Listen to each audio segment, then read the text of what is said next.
Hey everybody, Michael here from GetFitOver40.com. Today's video is entitled Contest Prep. What is it? So, as you know, I'm competing in a show in about 2.5 weeks, the GNC ALLMAX Canadian National Pro Qualifier in Toronto. And it's coming up, so I'm talking a lot about contest prep. You know, I'm sure a lot of you have heard contest prep. It's one of these sort of buzzwords. People talk about it in the fitness industry.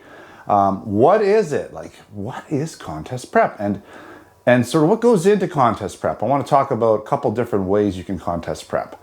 And so let's get right into it. Contest prep. What is it? It's preparing for a fitness show, preparing for a contest.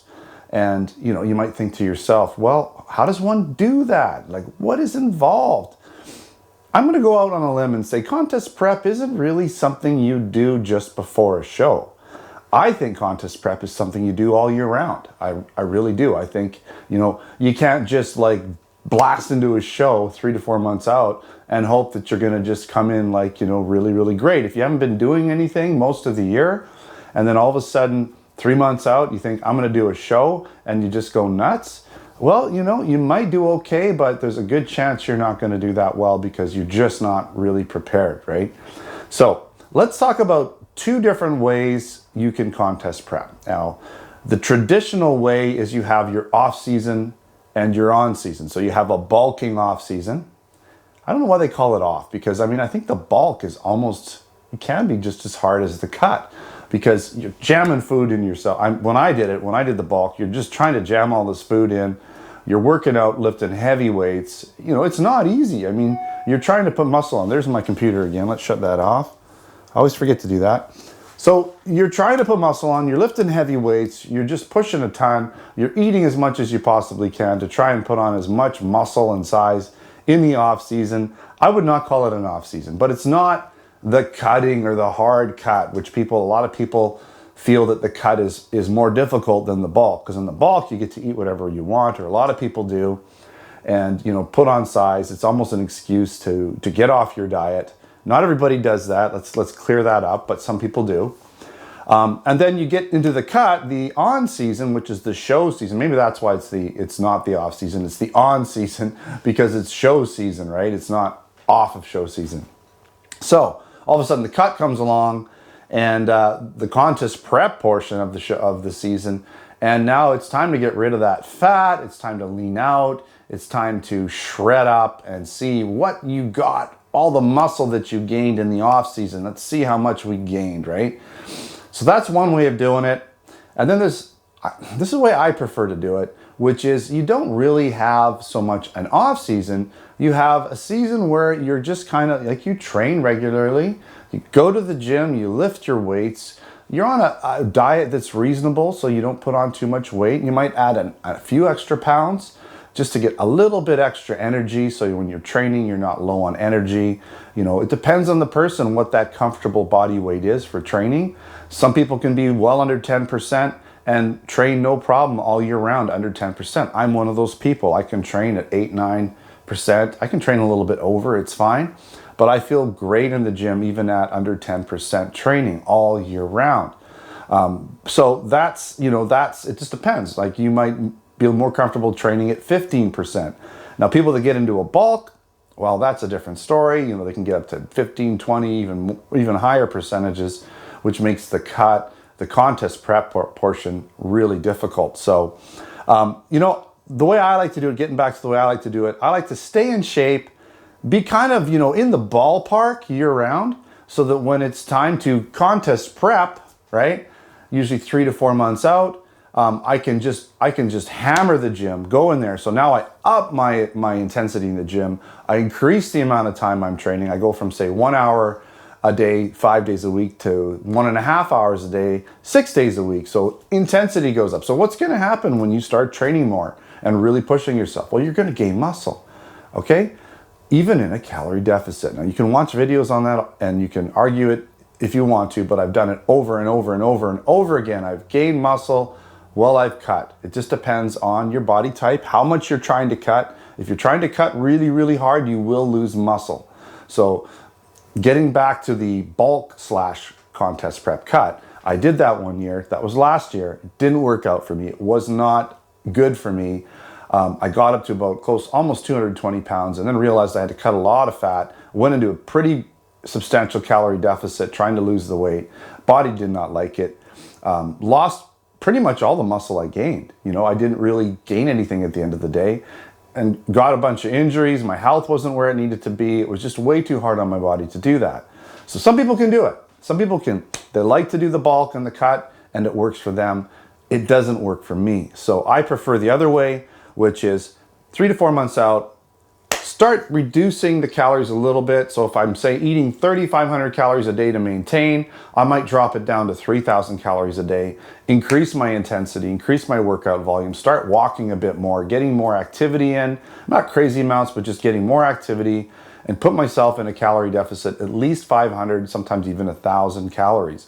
It might seem high, but the body does adjust a little bit to the differential in calories. It just does. It's going to happen.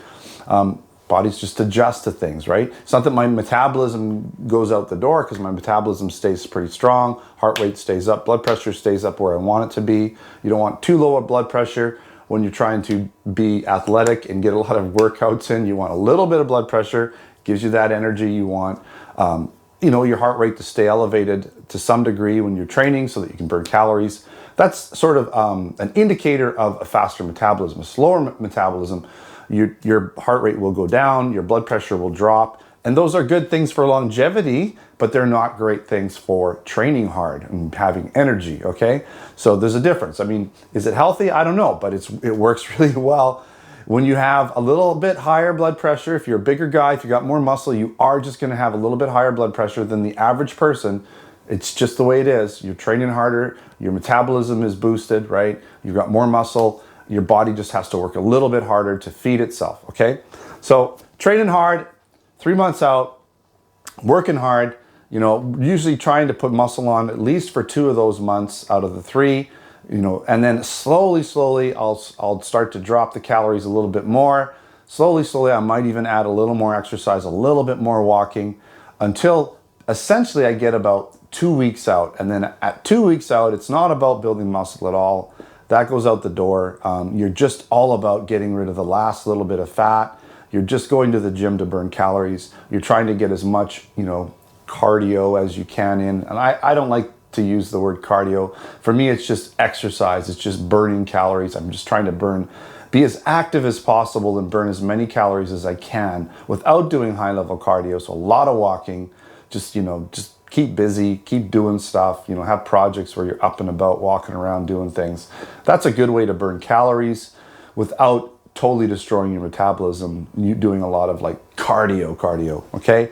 And then of course the gym, you're in the gym, you're pushing weights, but you're not trying to kill yourself and lift super heavy weights and get an injury, because it's pretty easy to get injured when you get to those low body fat levels and everything's starting to shut down on you.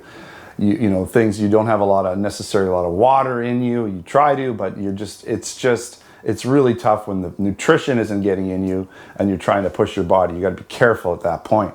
So I'm trying to explain contest prep, at least the way I do it, so that you can understand it. But at the end of the day, in summary, contest prep is not something that you do just before the contest. It's an all year thing. For me, it's all about staying in shape, keeping myself, you know, reasonably, keeping that strength up, keeping a reasonable level of body fat it's still somewhat lean, but still gives me energy. And then making sure that, you know, 3 to 4 months close to a show, I'm ready to go hard, I'm healthy, I'm fit, I'm not gonna get an injury or something silly like that, and be careful. You know, bring your nutrition. Nutrition is super important during that last 3 to 4 months. What you're eating, making sure you're getting enough protein, of course. A lot of people, I didn't really talk about the food too much other than reducing calories, but a lot of people during a contest prep are going to be eating a lot of protein. They're going to be eating a moderate amount of carbs. If you have a ton of carbs, it's tough to be in a calorie deficit, and they'll have pretty low fat. So again, lots of protein, moderate carbs, really low fat. That's a typical diet for most of the contest prep. And then once you get into the last 2 weeks, some people even 4 weeks to the show, they'll get into this mode where it's like almost zero carbs, almost entirely protein, and really low fat. Okay, so it's just a protein and veggie diet. And that will get you pretty shredded because it's just a lot of food. When you have a lot of like vegetation, like just like things like broccoli and all that kind of stuff, cauliflower, you know, asparagus, it's low calorie, it's low carb because it's so fibery. It fills you up, you've got the protein, but your body still knows that you're missing. And the thing is you eat and you're full, but your body still knows it's not getting certain things like fats. It really starts to crave fats. It really starts to crave carbs because you're not getting any of it and it wants it, right? But it's great for shredding at the end, okay? I don't have to, I do things a little different. I am not a big carb guy, and especially breads, pastas, just don't agree with me. Too much vegetation doesn't agree with me. So I got to be a little bit careful when it comes to how I do the contest prep. Like right now, I'm not doing as high protein as some people would do, but it's enough. It's about 150 grams a day. That's plenty. People I think really overdo the protein. It's like, oh, you got to have like 300 grams of protein a day. It's excessive. Your body really just can't utilize that much protein. 150 grams if you're training pretty hard, if you're just putting on a little bit of muscle or trying to stay, you know, keep the muscle is plenty.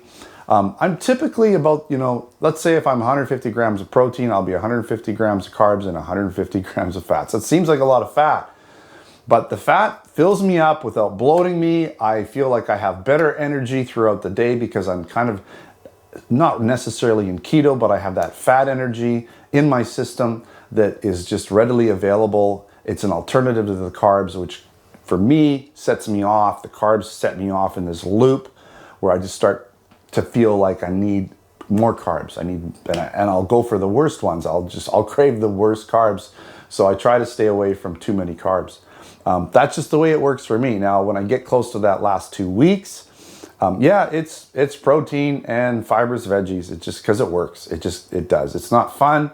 I feel a little bloated when I'm doing it because of all the vegetables, but it works, okay? So you got to do what you got to do. It really gets the fat off. And then, you know, a few days before the show, you start carbing back up and I start readjusting my food. So it's something that I'm not going to feel as bloated on, and getting ready for the show, just getting some more carbs, sugars into the system, get the glycogens up, get the muscles from being flat to being full without overfilling for the show. So that's a whole other video on peak week, but maybe we'll do that. We'll do the peak week video when I'm actually in peak week. But for now, we're kind of in contest prep. So that's what it is, okay? So here we are. It's Tuesday afternoon. We're basically just about a little more than 2.5 weeks out.